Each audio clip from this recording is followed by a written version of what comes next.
አንዳንድ ሐሳቦችን እየተቀያየርን ነው ቆይታ የምናደርገው የመጀመሪያው ሐሳባችን እንግዲህ እንደሚታወቀው አሁን ላይ በአገሪቱ ተጨባጭ ሁኔታ ውስጥ አንዳንድ ሐሳቦች ይነሳሉ እነዚህም ሐሳቦች በተለይም ከህዝብ ለህዝብ ግንኙነት ጋር የሚያያዙ ነገሮች ናቸው እነዚህ በተለይ አሁን ላይ በተለያዩ አቅጣጫዎች ጥላቻን የሚሰብኩ ንግግሮች እዚህም እዛም ይሰማሉ ይህ ሐሳብ ፍላጎቱ ከየት ነው የሚመነጨው መድረሻው የት ነው ምን ያስከትላል የሚል ነገር ይነሳል ምን ትላለህ በአምባገነናዊ ስርዓት ወቅት ህዝብ ሙሉ በሙሉ ስለታፈነ በጎውንም የሚናገረውም ጥሩ የሚናገረውም ታፍኖ ነው ያለው መንግስት የሚፈልገው ነገር ብቻ ነው የሚሰማው ማለት ነው ወደ ዲሞክራሲ በመናረጋው ሽግግር ውስጥ ደግሞ ሁሉም ድምጾች የጥላቻም የፍቅርም የሰላም የጦርነትም የወዳጅነትም የአግላይነትም ሙሉ በሙሉ ክፍት ነው የሚሆኑት ወደ ዲሞክራሲ ስርዓት ከተሻገርክ በኋላ ህብረተሰቡ በተለይ ደግሞ የህብረተሰቡ ለሂቃን በሚያደርጉት ድርድር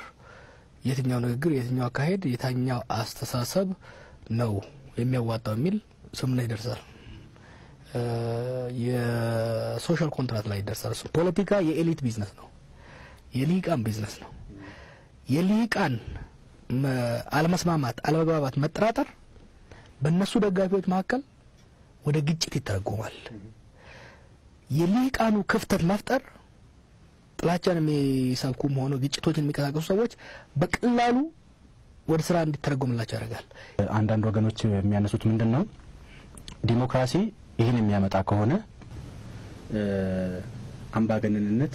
በስንት ጣዕሙ ብሎ የሚያነሱ ወገኖች አሉ እንዴት እናስተርቀዋለን ትዝ ይለኛል ልክ ዶክተር አብይ እንደመጣ አካባቢ በስፋት ይሄን ጽፍ ነበር እኔ የሰው ልጅ በተፈጥሮ ፍትህን ይወዳል ከፍትህ የበለጠ ደግሞ ሰላምን ይወዳል people will take security prioritize security over justice over freedom anytime የሰው ልጅ ሴኩሪቲን እንደ ወሳኝ ነገር እንደ ቤዚክ ኒድ ነው የሚያው ነፃነትን ይወዳል ግን እንደ ተጨማሪ ነው የሚወስደው ነፃነት ደህንነቱን ለስጋት የሚያደርስ ከሆነ ህይወቱን ለአደጋ የሚያጋልጥ ከሆነ ቤተሰቡን ለአደጋ የሚያጋልጥ ከሆነ ሀገሩን ለሀገር የሚያጋልጥ ከሆነ ደህንነት ዲሞክራሲ ነፃነት ፍትህ ይቅርብኝ ሰላምን ፈልጋለሁ ነው የሚለው ብዙ ጊዜ ወደ ዲሞክራሲ የሚደረግ ሽግግር የሚጨናገፈው ይሄ ምርጫ ሲቀርብ ልክ አምባገነናዊ ስርዓቱ ሰለቸኝ ብሎ ወጥቶ የፈነገረው ማህበረሰብ ራሱ ተመልሶ አረ ባሰብኝ ይሄ ይቅርብኝና ይሄ ነፃነት ይቅርብኝና ነፃነት እንደዚህ የሚያፋጀኝ ከሆነ የሚያጋጨኝ ከሆነ ወጥቼ መግባት የሚከለክለኝ ከሆነ በሰላም እየተጠየቁን መኖር አለብኝ ወደሚለው አስተሳሰብ ስለሚመጣ ይሄንን ደግሞ አምባገነን መሆን የሚፈልጉ ሰዎች ኤክስፕሎይት የሚያደርጉት በተለይ በወታደራዊ ኃይል ውስጥ በደህንነት ውስጥ ያሉ ሰዎች ብዙ ጊዜ ስለሚጠቀሙበት አንዱ ፌልድ ትራንዚሽን ምንለው የሽግግር መጨናገፍን የሚያመጣው የሀገር ደህንነት የህዝቦች ደህንነት አደጋ ላይ በወጣ ቁጥር የህዝቡ አመለካከት ፐብሊክ ኦፒኒየን ምንለው ለፍትህ ከመቆም ይልቅ ለደህንነት ለሰላም ወደ መቆም ሲዞር ይጨናገፋል ወደ አምባገነን የሚገባበት ሁኔታ ነው የሚፈጠረው እቺ ሀገር ባለፈችባቸው ያለፉትን 27 አመታት እንበል ያለፉትን 100 አመታት እንበል በታሪክ አጋጣሚ የምናየው መሪዎች እቺን ሀገር ሲበድሏት ህዝቡ ግን እርስ በርሱ ተሳስሮ ተጋምዶ ተዋልዶ አብሮ እየኖረ ነበር የመሪዎች መጋጨት ህዝብ ጋር ምን አዲስ ነገር ፈለ ህዝብ በራሱ ጊዜ ያነሳሳል ነው ቅድም እንዳልኩ አመራር ጭንቅላ ከሆነ ህዝብ እርግር ነው ጭንቅላ ላይ ትንሽ ህመም ሲመጣ እግር ይዝላል ስለዚህ እዚህ ሀገር ልክ አልገባልጋ ሰው ተፋቅሮ ተጋብቷል አዎ ተገዳዷልም በአመራር ስህተት በአመራር ሽኩቻ በስልጣን ሽኩቻ ህዝብ እዚህ ሀገር ተገዳድሏል ተፋይቷል ምንድነው ኤርትራ ውስጥ የሞተው በደርግ ጊዜ 500,000 ሰው ነው እዚህ ሀገር የሞተው ያ 500,000 ሰው አመራር ነበር ወይስ የዳ ልጅ ነበር ስለዚህ እንደዛ ባናሰማምረውና ሀገር ወደፊት እንገንባ ከተባለ ፖለቲካ የሊቃኑ መጫወቻ ነው የማህበረሰብ አይደለም በሊቃን መካከል አለመግባባት ህዝብ ግጭት ይፈጥራል ስለዚህ ሊቃኑ የህዝቡና የማስመሰል ስራ ተደው ቁጭ ብሎ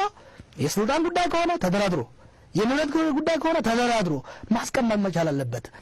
መልካም መንግስት በቅርቡ አንድ አዋጅ አወጥቷል የጥላቻ ንግግሮችን መቆጣጠር የሚያስችለውን አዋጅ አወጥቷል አንተ ጋር ምን ምልከታ አለ የጥላቻ ሊወገዝ ይገባል ህግ ሊኖርለት ይገባል አዎ ገደብ ሊካሄድለት ይገባል አዎ የዚህ ሀገር የፖለቲካ ቀውስ ይፈታል አይፈታም ሐሰት ነው ሲምፕተሙን ነው ሰው መድኃኒት እየሰጠ ያለው ለተስቦ በሽታ ምች መድኃኒት እየሰጠ ነው ሰው እዚህ ሀገር ግን እኮ አሁን የምትለውን ነገር ለመፍታት መንግስት የሄደበት መንገድ በዚህ አንድ አመት ውስጥ ምናልባት በዚህ ሀገር ታሪክ አጋጣሚ ትልቁ ሊባል የሚችል እርምጃ መደላድሉ መፍጠሩ ነው አይደል መንግስት በዚህ ደረጃ ረጅም መንገድ ተጉዟል እንግዲህ የፖለቲካ እስረኛ የለም አሁን ታሰረ ጋዜጠኛ የለም ዓለም አቀፍ ማህበረሰቡ እውቅና ሰጥቶታል መሰረታዊ ነገር አድርገው መውሰድ ትችላለህ ስለዚህ የቱ ጋር ነው ማስተካከል የሚጠበቅበት ታዲያ አብይ ታሪክ ሰርቶ ነው ያገር ኢንክሬዲብል የሆነ ምናልባት ማንንም ሊሰራው ማይችል ድራማቲክ የሆነ ነገር ሰርቷል የፖለቲካ ምህዳሩን ያሰፋበት ሂደት ለአመራር በአጠቃላይ አክቲቪቲ ማድረግ አልፈልግም ለሱ ለግሉ ነው ዓለም ያደነቀለት ትልቅ ስራ ሰርቷል የፖለቲካ ምህዳሩን ያምባገነናዊ ስርዓት ከህዝቡ እንቅስቃሴ የተረፈውን ያምባገነናዊ ስርዓት ፍርክስክሱን አውጥቶታል አስትሩ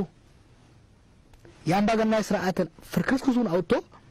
የፖለቲካ ምህዳሩን ማስፋት አንዱ የመጀመሪያው የዲሞክራታይዜሽን እርምጃ ነው ጎን ለጎን ግን መሄድ የነበረበት ሁኔታ አለ ያምባገነናዊ ስርዓትን ስትፈረካከሰው ስትበታትነው የዲሞክራሲያዊ ስርዓትን ደግሞ ጎን ለጎን መገንባት መቻል ነበረበት አፋኝ ስርዓቶችን ህግጋትን ስታወርድ ነጻነትን ሊከባከቡ በነጻነት ሰው እንዲኖር የሚያስችሉ ህግጋቶችንና ስምምነቶችን ዲቨሎፕ ማድረግ ነበረባቸው አልተደረገም ለአንድ ኤግዛምፕል ልስጥ ደጋግሜ የምለው ለ27 አመታት ኢትዮጵያ በመታባለው ስታዲየም ውስጥ አንድ ክለብ ብቻ ነበር ኢህአዴግ የሚባል ክለብ ብቻ ነው ኳስ ሲጠልል የነበረው አንድ ከ3ኛና 4ኛ ዲቪዥን ፖለቲካል ፓርቲዎችን አምጥቶ ያስገባል ቤስት ተጫዋች ያለው እሱ ነው ሌላውን ካዛራ ወጥቶታል ወይ እስር ቤት ከቶታል ዳኛው በሱ ገንዘብ የተገዛ ነው ቲቦዞ እንዳለ ኢህአዴግ ነው ለ27 አመት የነበረው ይሄ ነበር አብይ መጣና ስታዲየሙን ከፍት አደረገው 108 ክለቦች ገቡበት ጤነኛውም ሰካራሙም እንዱም ቲቦዞ ሆኖ ገባ የከፈለውም ያልከፈለው ዳኛው አይታወቅም መስመሩ አይታወቅም የትስናቃ ማን እንደሆነ አይታወቅም ጎሉ አይጋው እንደምታገባ አይታወቅም 90 ደቂቃ ይሁን 90 ሰዓት ማብቂያው ሰዓት አይታወቅም ዛሬ የሚደረገው ቀውስ እዚህ ጋር ዛጋ ምትለው ግልጽ እንዲ ሲመጣ ይታይ ነበር ግልጽ ነበር ያሉ ዶራችን ይዘን እየጮህን አንድ ወደ ምናለች ያኔ እንደዛ ስለፈልፍ አሁን አንተ ካልጮ ካሆነም እንደ በሰላም ነው ዝም በል በሰላም እንደመረበት ነው ያለችው ሰው በሰላም ተደምሮ ውጤት አልመጣለ አሁን የምታየው ችግር ከፖለቲካ ምህዳሩን በመስራት ትልቅ ስራ ተሰርቶ ያን ፖለቲካ ምህዳር ግን ገቨርን ሊያደርገው የሚችለው ሊያስተዳድረው የሚችለው ስምምነት ባለመኖሩ ሁሉም ምህዳሩን እንደፈለገው ሁሉም ኳሷን እንደፈለገው ስለሚጠልዝ መጋጨት መረጋጋት መጣ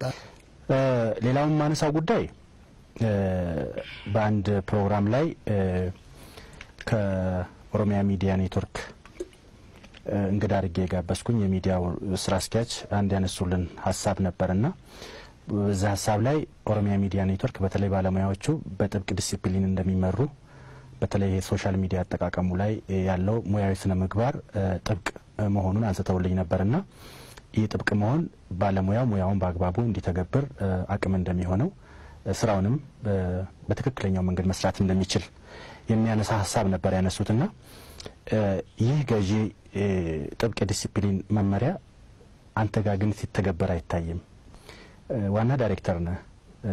ሶሻል ሚዲያው ላይ እናያለን እንደፈለክ ነው የምጽፈውና እነዚህ ነገሮች ተጋጩብኝ አይጋጩ ምክንያቱም የጋዜጠኛ ሙያና የማኔጅመንት ሙያ የተለያየ ነው ጋዜጠኛው በሚያደርገው ስራ ውስጥ ራሱን ነጥሎ ማየት አለበት ይሄ የጋዜጠኝነት የሙያ ጥያቄ ነው የጋዜጠኛ አይደለም እኔ የአንድ ካምፓኒ ሲኢኦ ነኝ ለእናንተም ካምፓኒ ወን ለማንኛውም ካምፓኒ እኔ የካምፓኒው ሲኢኦ ነኝ እንደ ሲኢኦ ማኔጅመንት ነው ብቻ አይደለም ቲም አለ የኛ ማኔጅመንት ቲም አለ የኛ ማኔጅመንት ቲም ከጋዜጠኛው ቲም የተለየ ነው ያ ብቻ ሳይሆን የኛ ሚና ራሱ በእነሱ ቀድ ኤቭሪ ሞርኒንግ የኛ ኤዲቶሪያል ቁጭ ብለው ይወያያሉ በዛው ማኔጅመንት አይሳተፍም ሪሶርስ ምንሰጣቸው አቅርቦት ከሌለ በስተቀር አንሳተፍም ከዚህ አንፃር አይ እኛ የሚዲያው አካል ነንና መሳተፍ አለብን ብለን በርበርግራ አንገባም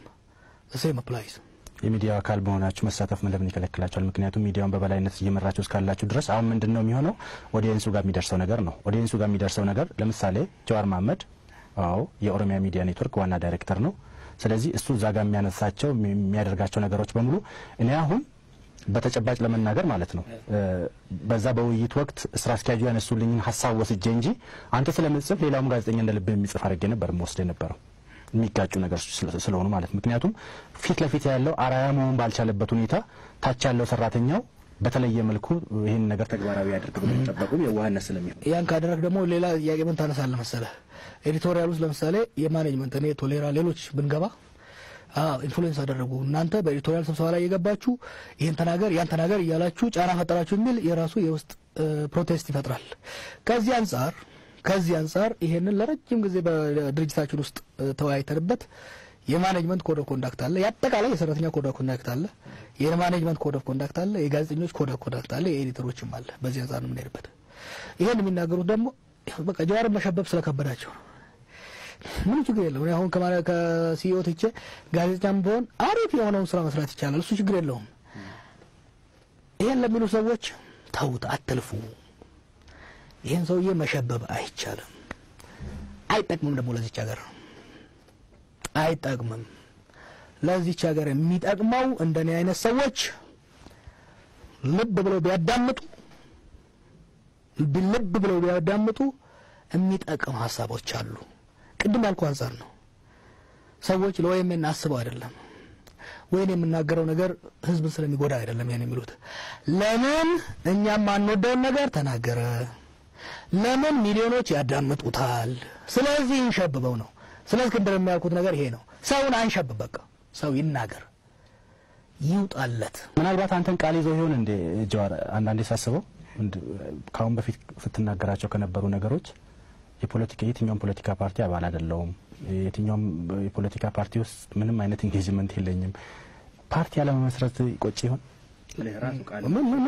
ምን ያደርጋኛል ነገር ፈጥራለሁ ለህዝብ ይጠቅማል ብዬ ካሰብኩ ቀድመ ቃልን ሰጥታል ለዛው ምንም ችግር የለውም ለህዝብ ይጠቅማል ብዬ ካሰብኩ ስራዬን በበለጠ ስኬታማ በሆነ መልኩ ሰራለሁ ብዬ ካሰብኩ ማሰረታዋለሁ ምንም ችግር የለውም እኔ ከፓርቲ ነፃ ሆኜ መሄድ ለህዝባችን ለሀገራችን ይጠቅማል ብዬ አስቤበት አሰላስዬ አውርጄ ያየሁት ነው በተጨባጭ በየተደጋግሜ እኔም ባለፈዎችም እንገመግማለን ይሄን አቋም አሁን ባለው ሁኔታም ቢሆን ለህዝባችን የበለጠ ጠበቃ ሆኜ በዚህ በዛ ሳልጓተትና የፓርቲ ሎያሊስት እኔ ለኦሮሞ ህዝብ ነው ታማኝነቴ ይሄ ማንንም ለማስመሰልም አልፈልግም ታማኝነቴ my loyalty is 3 በለሶስት ነገር ነው ታማኝነቴ ለራሴ ህሊና ለኦሮሞ ህዝብና ለፈጣሪ ብቻ ነው እንደፈለገኝ እናገራለሁ ያሰብኩበትን በፓርቲ ወጥመድና በፓርቲ ሰንሰለት ሳልታሰር እሰራለሁ ይሄ ደግሞ የኦሮሞ ህዝብ እየተጠቀመው ነው ይሄ እየተጠቀመው የኦሮሞ ህዝብ አያልጠቀመኝም ካለ እና ካሳመነኝ ወደ ፓርቲ መስራታ ወደ ሌላ መስራታ መግባት ይችላል አሁን ባለው ሁኔታ ግን እየተጠቀመ ነው ህዝቡን if it's not broken don't fix it በአጠቃላይ ለውጡ አንደኛ አመቱ ላይ ደርሷል በዚህ አንድ አመት የለውጥ ወቅት እንግዲህ ቀደም ሲል ሲደረጉ የነበሩ ትግሎችም እንደማሳያነት ማንሳት እንችላለንና ለውጡ በአንድ አመት ውስጥ በሚገባው መልኩ መራመድ ይችላል ብለህ ታስባለህ ብዙ ድራማቲክ የሆኑ ለውጦች አምጥቷል ምንም እንትን የለው እሱም ሆነ የፖለቲካ ልሂቃኑ ፌል ያደረጉበት ነገር ግን አለ ይሄ የዚህ ለውጥ ቀጣይነትና የተሳካ ተሻጋሪነት ለማረጋገጥ ቁጭ ብለው መደራደር ውስጥ አልገቡም በነገራችን ላይ አብይ ላይ ብቻ አይደለም ጣት መቀሰር ያለበት ምህዳሩን እሱ ካሰፋ በኋላ የመጡት ፖለቲካል ፓርቲዎች ከእስር ቤት የወጡትም ከውጭ የገቡትም አዲስ የተመሰረቱትም ጫና አልፈጠሩም መንግስት ላይ። ኢቨን ቱዴይ መንግስት ላይ ጫና እየፈጠረ ያለው የአክቲቪስቱ ኮሚኒቲ የሚዲያ ኮሚኒቲ እንጂ የፖለቲካ ልሂቃኑ ቁጭ ብለው ለብቻ የተዘጋጀ ነው። 107ቱ ነውስ እንዴት አድርገው ነው ሊያሳኩት የሚችሉት በዚህ ሀገር አሁን ተጨባጭ ሁኔታ? እሱ ምንም ችግር የለውም። 700 ፓርቲ ሊኖር ይችላል። እሱ አይደለም የፓርቲ ብዛት አይደለም። ዝም ብለን ቀልዳለን እንጂ እሱ አይደለም። ማንም ይሁን ማንም በአንድ ሀገር ውስጥ ማአት እግር ኳስ ክለብ ሊኖር ይችላል። የመጫወቻ መስፈርቶቹና ህግጋቶቹ ላይ ከተስማማ በጥሎ ማለፍ ግማሹ ወደ አንደኛ ዲቪዥን ሲወጣ ሌላ ወደ ዲቪዥን ይወርዳል። መልካም። የፖለቲካ ተንታኝና የኦሮሚያ ሚዲያ ኔትወርክ ዋና ዳይሬክተር ጀዋር መሐመድ ለነበረን ቆይታ በተመልካቾቻችን ስም ከልብ አመሰግናለሁ። እኔም ከልብ አመሰግናለሁ። በርቱ። ክቡራትና ክቡራን ተመልካቾቻችን ከኦቢኤን የዛሬው የገጽ ለገጽ ፕሮግራማችን ይህንን ይመስል ነበር። እንግዳችን የፖለቲካ ተንታኝና የኦሮሚያ ሚዲያ ኔትወርክ ዋና ዳይሬክተር ጀዋር መሐመድ ነበር። በቀጣይ ፕሮግራማችን ከሌላ እንግዳ ጋር ጠብቃችኋለሁ። እስከዚያው ቸርን ሰንብት።